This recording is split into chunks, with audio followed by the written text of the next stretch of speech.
اب جب سیدنا معاویہ رضی اللہ تعالی عنہ کی وفات کے بعد ان کے ولی عہد جو ہے یزید ابن معاویہ وہ تخت پہ بیٹھے، تمام لوگوں نے یزید کی بیعت کر دی،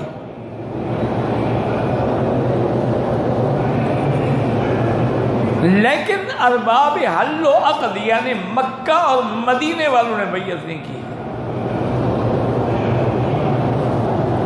اور دار و مدار ہوتا تھا ارباب حل و عقد پر کہ یہ بیعت کس کی کرتے ہیں۔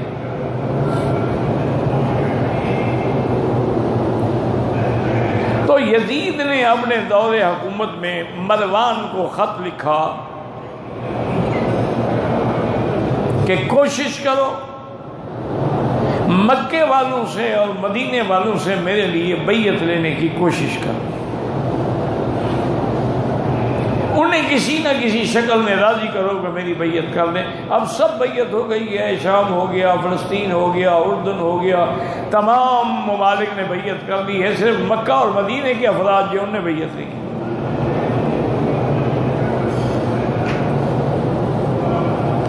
مروان نے بڑی کوشش کی لیکن صحابہ نہیں مانے، انہوں نے کہا کہ ہمیں جو اطلاعات ملی ہیں ہم یزید کے کردار کے بارے میں مطمئن نہیں، اگر خلیفہ ہی با کردار نہ ہو تو پھر امت کیا کرے گی۔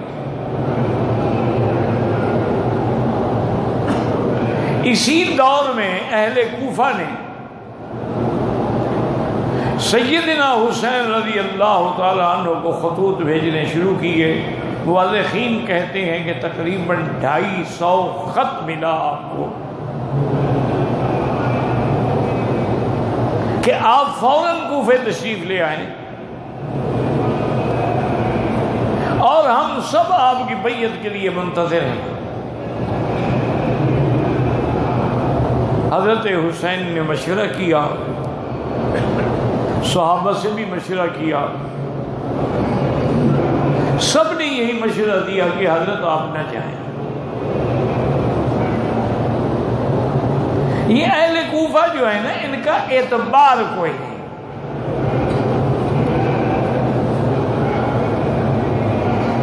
تو اس لیے آپ مدینے میں ہیں، یہاں آپ کی کوئی مخالفت نہیں کر سکتا، کوئی جرأت نہیں کر سکتا۔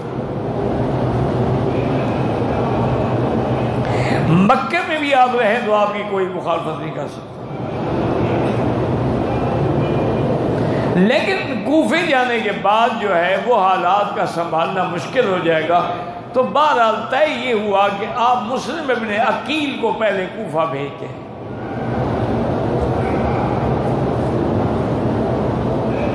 وہاں جا کر حالات دیکھیں، اگر حالات ٹھیک ہیں تو پھر آپ بھی تشریف لے جائیں۔ آپ کو یہ بات پسند آئی اور مسلم بن عقیل کو آپ نے روانہ کیا۔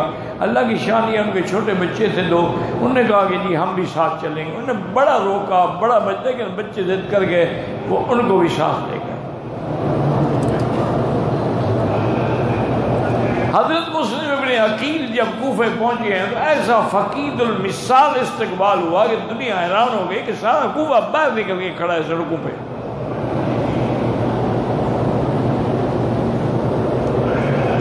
اور سب نے حضرت مسلم ابن عقیل کے ہاتھوں میں بیعت کر لی۔ حضرت مسلم بن عقیل نے اسی وقت حضرت حسین کو خط لکھا اور ایک تیز رفتار قاصد کے ذریعے بھیجا کہ کوفے والے اپنے خطوط کے مطابق سچے ہیں اور تمام اہل کوفہ نے میری بیعت کر لی ہے، اب آپ تشریف لے آئیں۔ حضرت حسین رضی اللہ تعالیٰ نے تیاری کی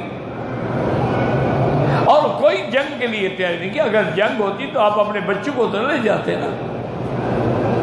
منشا یہ تھا کہ جب اہل کوفہ میری بیعت کر کے یزید کی بیعت کو توڑنا چاہتے ہیں تو بس لے جاؤں گا، میری بیعت ہو جائے گی۔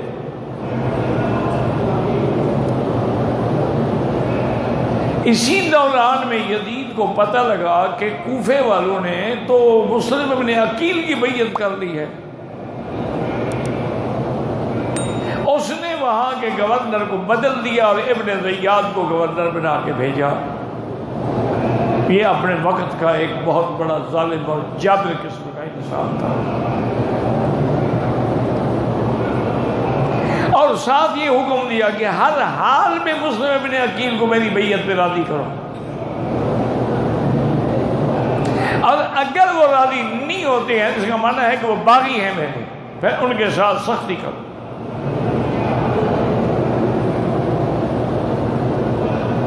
ابن زیاد نے جامع مسجد کوفہ میں کھڑے ہو کے تقریر کی اور انہیں یزید کا پیغام دیا کہ جب میں خلیفہ منتخب ہو چکا ہوں، میری بیعت ہو چکی ہے، اور حضور پاک کا یہ فرمان ہے کہ اسمعوا واطیعوا لو کان عبد حبشی کان راسہ ذبیبۃ، اگر کسی کی بیعت ہو جائے بس اب اس کی اطاعت کرو، چاہے وہ بندہ صحیح ہو یا غلط ہو۔ ہاں اگر وہ کوئی ایسا کام کرے جو بالکل صراحتاً کفر پر ہو تو پھر اس کی بیعت نہیں ہوگی۔ ابن زیاد نے اتنی سخت تقریر کی کہ تمام وہ کوفے کے عاشقان جو تھے نا، جھوٹے عاشق،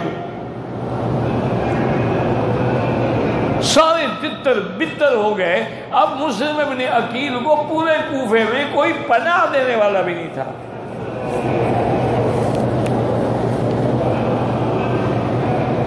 ایک مخلص آپ کا گھر تھا ہانی ابن عروہ کا، اس نے کہا حضرت آپ میرے گھر میں پناہ لے لیں،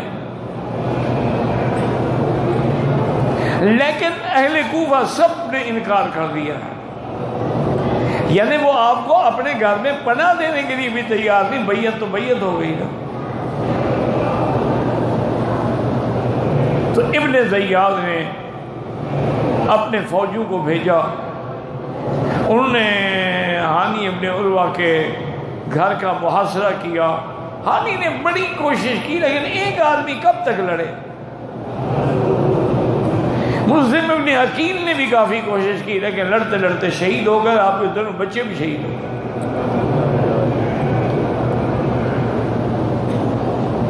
ادھر سے حضرت حسین رضی اللہ تعالی عنہ جو تھے وہ چل پڑے، تقریباً 72 آدمی کا قافلہ آپ کے ساتھ تھا، جن میں بچے بھی تھے، علی اکبر بھی تھے، علی اصغر بھی تھے، بی بی زینب بھی تھی۔ یہ قافلہ ابھی رستے میں تھا کہ خبر آ گئی کہ مسلم ابن عقیل کو شہید کر دیا گیا، بچے بھی شہید ہو گئے، کوفے والے سارے پھر گئے۔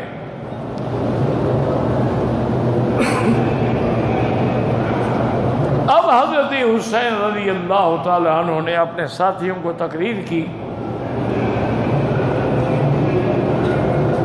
کہ ابھی ابھی ہمیں خبر ملی ہے کہ حضرت مسلم ابن عقیل جو ہے وہ شہید ہو گئے، ان کے بچوں کو بھی شہید کر دیا گیا ہے، کوفے والوں نے غداری کی ہے۔ ویسے تاریخ میں یہ ایک ضرب المثل ہے کہ کوفی لا یوفی، کوفی کبھی وفا نہیں کرتا۔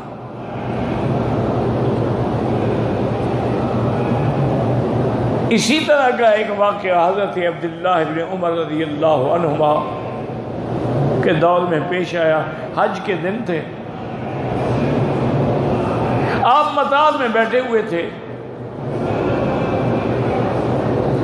ایک آدمی نے آ کے مسئلہ پوچھا، انہوں نے کہا کہ حضرت میں احرام میں ہوں، محرم ہوں، ایک مچھر آ کے بیٹھا، میں نے ایسے اس کو مارا، وہ مر بھی گیا، اس کا خون بھی لگ گیا میرے احرام پہ،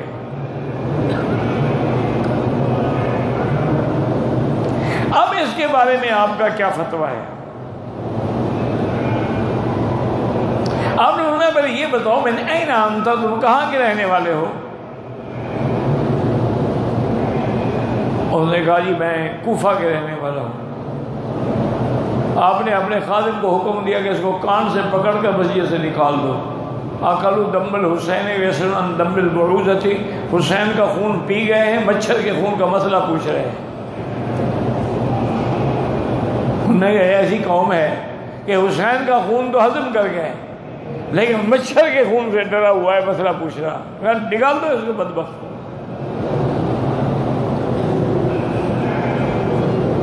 تو حضرت حسین رضی اللہ تعالیٰ عنہ نے تقریر کی، انہوں نے کہا کہ مجھے صحیح معنی میں اطلاع پہنچ چکی ہے کہ کوفیوں نے نقض عہد کیا ہے، وہ بیعت سے بھی پھر گئے ہیں، انہوں نے مسلم بن عقیل کا ساتھ بھی چھوڑ دیا ہے، اور مسلم بن عقیل اپنے بچوں کے ساتھ شہید ہو گئے۔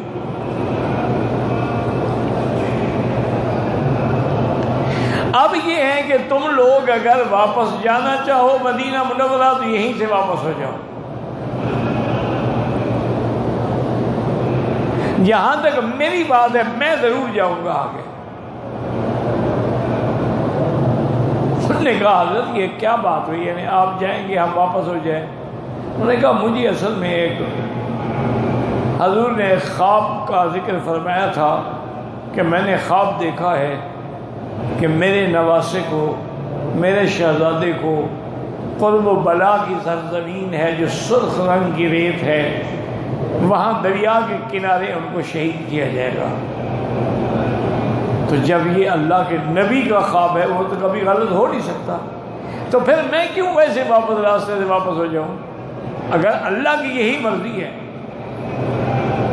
میں نے مکے والوں کی بھی نہیں مانی، مدینے والوں کی بھی نہیں مانی،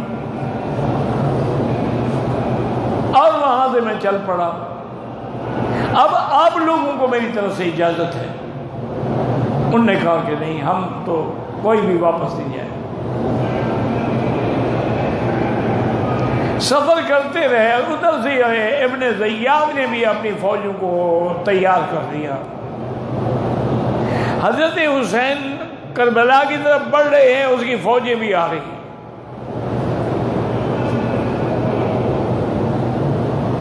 نتیجہ یہ نکلا کہ دریائے فرات کے کنارے پر کرب و بلا کی سرزمین میں حضرت حسین پہنچے تو آگے ابن زیاد کی فوجوں نے دریا پر بھی کنٹرول کر لیا اور راستہ بھی روک دیا۔ مجبوراً حضرت نے خیمے لگائے، اپنے اہل و عیال کو بھی خیموں میں رکھا، ساتھیوں کو بھی خیمے میں رکھا، اور آپ نے ابن زیاد کے پاس پیغام بھیجا کہ میرے ساتھ بات کرو۔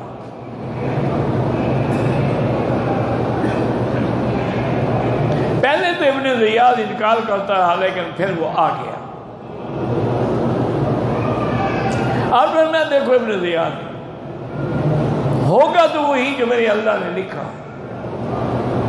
ہم تو تقدیر کے قائل ہیں،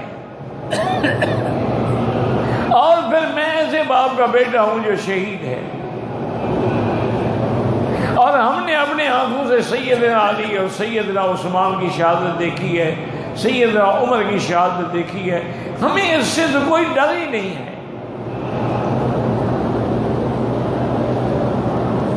شہادت ہے مطلوب و مقصود مومن، ہمارا تو مقصود ہی شہادت ہے، لیکن میری 3 شرطیں ہیں تیرے ساتھ، اگر تم مان لو تو۔ انہوں نے کہا جی فرمائے۔ آپ نے کہا ایک شرط تو یہ ہے کہ مجھے مدینہ واپس جانے دو، میں جیسے آیا ہوں اسی طرح واپس چلا جاؤں، اور دوسری شرط میری یہ ہے کہ اگر تم ہمیں مدینہ نہیں جانے دیتے تو کسی دوسری ریاست میں، کسی اور ملک میں ہمیں داخل ہونے کی اجازت دیتے۔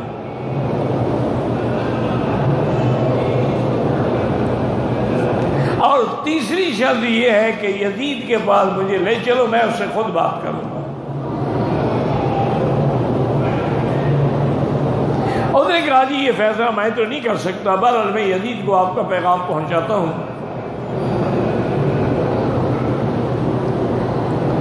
بعض مورخین کہتے ہیں کہ اس بدبخت نے یہ پیغام پہنچایا ہی نہیں،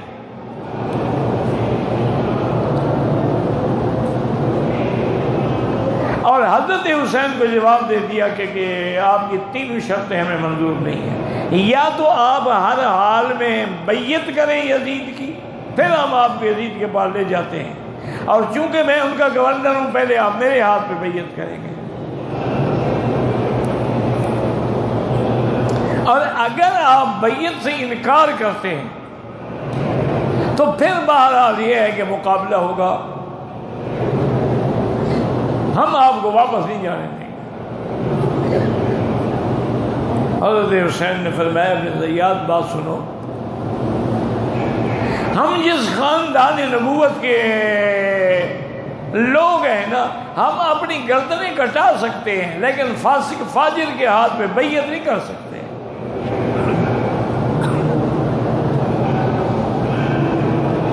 تمہارا فسق و فجور جو ہے وہ اعلان ہے، ساری دنیا کو پتا ہے کہ تم ایک فاسق فاجر انسان، میں تمہاری بیعت کروں۔ اور یزید کے بارے میں بھی ہمیں یہی رپورٹیں پہنچی ہیں۔ تو اس نے کہا ٹھیک ہے جی، پھر جنگ کے لیے تیار ہو جائیں۔ مؤرخین یہی کہتے ہیں کہ تقریباً 3 دن کے لیے ایسے حالات پیدا ہو گئے کہ حضرت حسین اور ان کے گھر والوں کا دریا کے کنارے پہ رہتے ہوئے پانی بند ہو گیا۔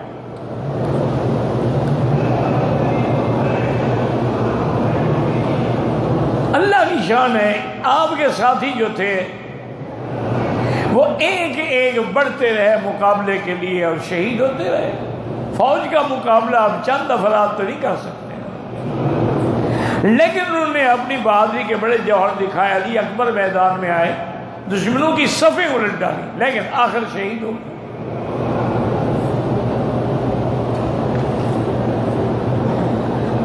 سیدنا علی اکبر کے بعد علی اصغر کو آپ اپنے ہاتھوں پہ لے کے دشمن کی فوج کے سامنے گئے اور نے کہا بدبختو، یہ تو معصوم بچہ ہے،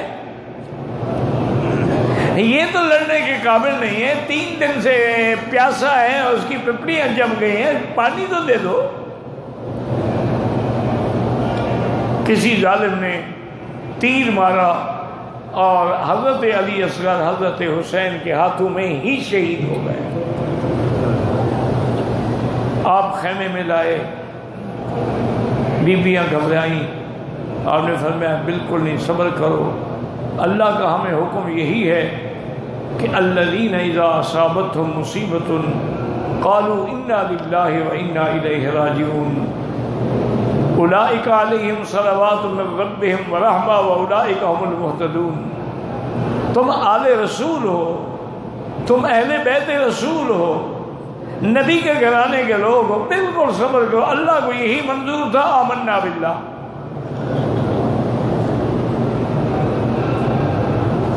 حضرت حسین رضی اللہ تعالی، اب گھر میں صرف خواتین تھیں یا حضرت زین العابدین تھے، وہ بیمار تھے، وہ چلنے کے قابل نہیں تھے۔ سیدنا حسین رضی اللہ تعالی عنہ بھی مقابلے پہ آئے، اور آپ نے بھی اپنی جوانگی کے اور اپنی مردانگی کے اور ذوالفقار حیدری کے جوہر دکھائے، لیکن طابق ہے کب تک؟ اسی لیے کسی نے کہا تھا نا کہ جو جواں بیٹے کی میت پہ نہ رویا وہ حسین، جس نے اپنا سب کچھ کھو کے پھر کچھ نہ کھویا وہ حسین۔